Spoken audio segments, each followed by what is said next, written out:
Dla kogoś, kto się interesuje historią lokalną, nie ma nic lepszego niż pochodzić z miejscowości, co w swojej historii kans razy zmieniała przynależność państwową.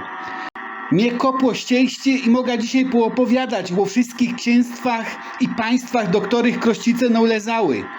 A granica zmieniała się często. Roz szła tam, przesiekło Śląsko, zaraz za Popilowy. A inedy tukej między Krościcoma a Dobrznie. Krościce należą prawdopodobnie do najstarszych słowiańskich osad na ziemi opolskiej, powstałych w czasach kolonizacji słowiańskiej około VI wieku. O tym było w poprzednich odcinkach z cyklu Pierwej w Krościcach. Prawdopodobnie od początku swego istnienia ta wczesnosłowiańska osada znajdowała się pod zwierzchnictwem głównego grodu plemienia Opolan, z którego powstało dzisiejsze miasto Opole. Około roku 875 wojsko księcia morawskiego Świętopełka I zajęło teren dzisiejszego Górnego Śląska. Ołzy do Przesieki Śląskiej. Przesieku Śląsku w średniowieczu nazywano ciężki do przebycia las, który przebiegł wzdłuż ścinawy niemodlińskiej, Nysy Kłodzkiej i po naszej stronie Łodry leciał za Popilowy dalej w stronę Namysłowa. W ten sposób osada, z której później powstały Krościce, znajdła się w granicach państwa wielkomorawskiego. Chrystianizacja ziemi opolskiej zaczęła się 90 lat przed chrzty Polski, który datowany jest na rok 966. Chrystianizacja Moraw zaczęła się od przybycia dwóch mnichów, Cyryla i Metodego w roku 863. Metody został pierwszy arcybiskupy nowo powstałej prowincji kościelnej obejmującej Wielkie Morawy i dalej prowadził chrystianizację terenów podległych państwu wielkomorawskiemu, do których od roku 875 zaliczały się też ziemie opolskie. Bez to obchody tysiąclecia chrztu w 1966 roku były na Opolszczyźnie nieuzasadnione i spóźnione o jakieś 90 lat. 20 lat owocnej pracy Metodego spowodowało, że mieszkańcy księstwa wielkomorawskiego oswoili się znowu religią. Po rozpadzie Wielkich Moraw ziemię śląskie podporządkowało sobie w roku 905 księstwo Czech.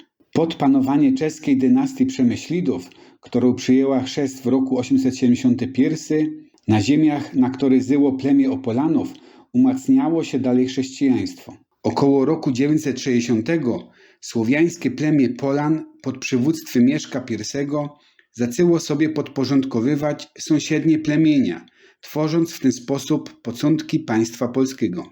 Około roku 990 po wygranej wojnie z Czechoma Mieszko podporządkował sobie też ziemie śląskie, przez co osady należące do plemienia Opolan znajdły się w granicach państwa Polan.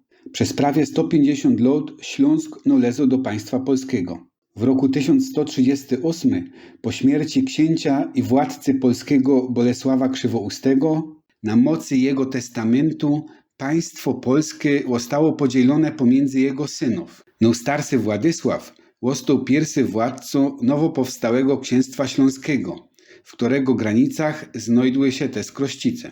W latach 70. XII stulecia księstwo śląskie uległo dalszemu podziałowi. Granica między księstwem wrocławskie a księstwem opolskie biegła prawdopodobnie między Krościcoma a Dobrznie. Skąd to wiemy?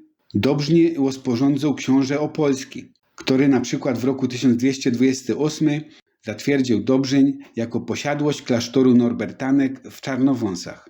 Krościcoma rozporządzał zaś książę wrocławski, który przenosił nasza wieś w roku 1268 na prawo niemieckie. Znając historię ziemi tutaj śląskiej, możemy domyślać się, że Krusice w czasie lokowania rzeczywiście należały do księstwa wrocławskiego. Potem pod koniec wieku XIII przeszły na krótko do księstwa głogowskiego, a po podziale tego księstwa przypadły księstwu oleśnickiemu. Ale tutaj należały do tego księstwa chyba tylko jakieś 10 lat, do roku około 1320 i wtedy zostało włączone w skład księstwa opolskiego, później opolsko-raciborskiego, no i tak już potem pozostało. Księstwo opolskie, w skład którego od 1321 roku wchodziły na pewno te Krościce, złożyło królowi czeskiemu hołd w 1327 roku. Od tego czasu należeli de facto do księstwa czeskiego, które było częścią świętego Cesarstwa Rzymskiego narodu niemieckiego. W roku 1526 tron czeski przejęli Habsburgowie i od tego czasu byliśmy częścią monarchii Habsburgów. Taki stan rzeczy przetrwał aż do I wojny śląskiej między monarchią Habsburgów a Królestwem Pruskie w latach 1741-42. Ale to jest temat tak ciekawy, że zostawimy go sobie na osobny odcinek.